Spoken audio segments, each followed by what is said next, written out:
Bom, nós sabemos que a escola pública no nosso país está em crise e que o jovem não gosta muito da escola pública. Isso é uma realidade. Então, o que é que o ProJovem tem de novidade? Qual é o diferencial desse programa para chamar a atenção do jovem? Principalmente aquele jovem que já abandonou a escola. Eu acho que principalmente assim é não trabalhar só com a educação formal, só com os conteúdos ali curriculares. A gente trabalha em 3 eixos, que são o ensino fundamental, os conteúdos específicos, a qualificação profissional e a ação comunitária.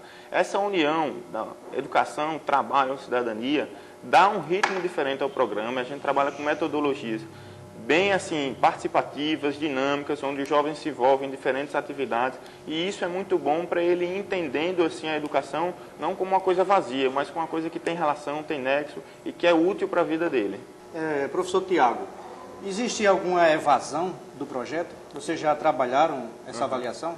Já, a gente tem evasão, realmente assim, até como a escola formal também tem, principalmente nessa faixa etária. A gente tem evasão também, mas a gente tem tido resultados da avaliação que o ProJovem Nacional faz, que essa avaliação se deve muito mais pelos próprios problemas assim, de condição de vida desse jovem. Às vezes por ter que se mudar para um trabalho que é em São Paulo ou em Recife, essa coisa da dificuldade de migração mesmo interna na cidade, que eles mudam muito de bairros por problemas de moradia. Então isso acaba influindo na evasão do programa. Me diga uma coisa, tem algum tipo de incentivo para estimular o professor e estimular também o aluno a vir para a sala de aula? Claro, assim, a gente trabalha assim, a gratificação do professor, a remuneração, eu acho que é significativa, é correspondente a qualquer professor da rede pública também, e os alunos têm também um incentivo mensal para estarem estudando. Eles recebem uma bolsa de R$100 todo mês se eles estiverem frequentando 75% das aulas e entregando todos os trabalhos solicitados pelos professores. Professor, você sabe que não apenas a educação resolve o problema do jovem. É preciso ter outras políticas públicas. Então, quais são as políticas públicas mais adequadas para se coadunar com esse programa educacional de inclusão? Com certeza. Eu acho que as políticas assim, de inserção no mercado de trabalho, políticas de geração de emprego e renda são muito importantes. Porque esse jovem está numa faixa etária onde ele está construindo a sua vida familiar. Então ele precisa de um emprego, ele precisa de um espaço profissional, uma oportunidade. Então eu acho que programas como o Primeiro Emprego, programas de inserção no mercado de trabalho, assim, que complementem o trabalho do ProJovem, são muito importantes para esses alunos depois não terem assim, aquela experiência toda perdida. O programa é do governo federal em parceria com o município. Qual é o papel dos dois? O que o governo federal viabiliza e qual é a contrapartida do município para que o projeto realmente funcione bem? A gente tem 2 convênios com o governo federal, um com o FNDE, que é o Fundo Nacional de Desenvolvimento da Educação, e outro com o Ministério do Trabalho. Nesse, com o FNDE, nós temos um convênio que está por R$5.375.000, onde o governo federal entra com o pagamento dos professores e toda a equipe que trabalha no programa, com a formação continuada e com a merenda escolar desses alunos. A Prefeitura Municipal entra com todo o suporte, estrutura física, logística e com os espaços para o funcionamento do programa.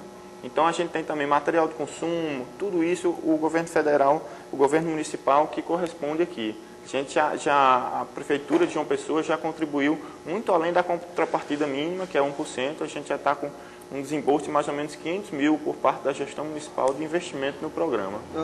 Tiago, me diga uma coisa, de onde vocês tiraram vagas para oferecer esse pessoal? E o que é que vocês fizeram com a infraestrutura da escola para poder fazer um projeto de qualidade, né? Porque para ficar só o professor e o giz e o quadro na sala de aula, a gente sabe que isso não leva muita coisa, né? Então, o que é que vocês fizeram de inovação para garantir uma infraestrutura adequada a essa nova metodologia?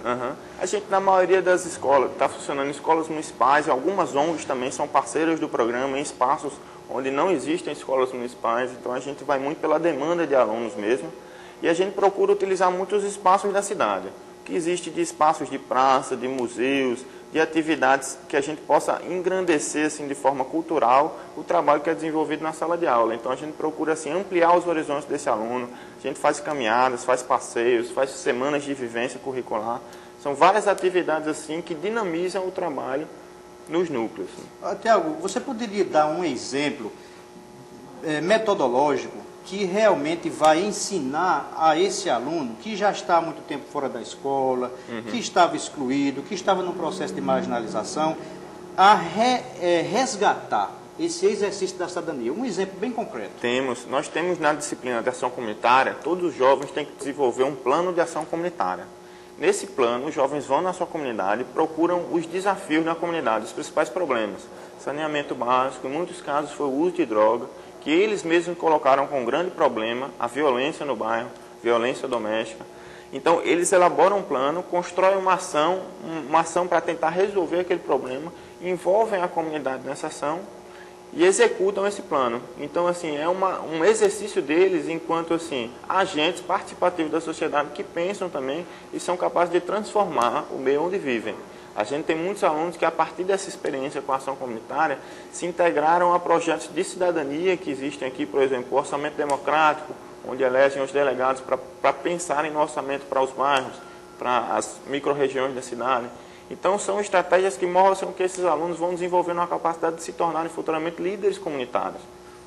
Um dos problemas que a juventude enfrenta, muito grave, é a questão da gravidez precoce. Vocês trabalham essa conscientização também como?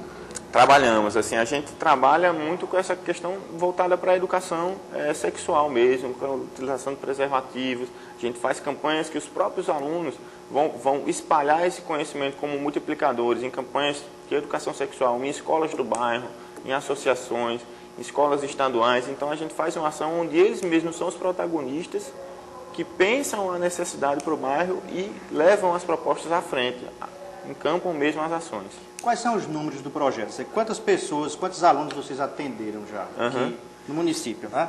Entre 2006 e 2007 agora, o ProJovem já atendeu a um contingente de 4.050 jovens aqui em João Pessoa. A gente está assim, com escolas em todos os bairros da cidade, em principais bases, em toda a periferia, basicamente o ProJovem está instalado.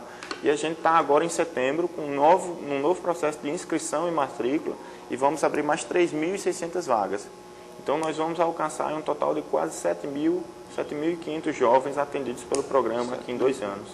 Ô, Tiago, mas me diz uma coisa, esses jovens, na sua avaliação, né, enquanto coordenador, você conhece o projeto, você está inserido no processo. Esses jovens então, estão interessados na educação, no resgate da cidadania ou apenas no incentivo da bolsa que o governo está dando? A gente percebe que alguns no começo são mais assim fisgados pelo incentivo. Isso é claro, é um atrativo inegável do programa. Mas eu acho que com o tempo ele percebe que o que ele está tendo a oportunidade de ver ali é muita coisa que ele não pode desperdiçar. A gente sempre fala muito dessa questão da oportunidade que não bate 2 vezes na mesma porta. Então não vamos pensar só no aqui e agora, vamos construir o futuro que a gente quer. Então a gente bate muito em cima com eles assim, a importância da educação para a vida deles, que sem estudo, sem qualificação profissional é muito difícil você ter um bom trabalho hoje em dia, o mercado está muito concorrido. Só esse caminho então é um caminho que a gente pode chamar assim de um caminho de uma construção de uma vida digna. Portanto, assim, não vamos se pautar só no aqui e agora, nas coisas pequenas, mas vamos pensar em construir um futuro mesmo. Ok. Nós sabemos, quem trabalha com a educação sabe que para que haja um aproveitamento da educação é preciso que haja predisposição, interesse, né? Que o aluno realmente veja o processo de aprendizagem como uma aventura, algo que dá prazer, algo que faz crescer. Com certeza. Eu te pergunto o seguinte, a família desses alunos, o ambiente desses alunos, ajuda nesse sentido? Contribui nesse sentido?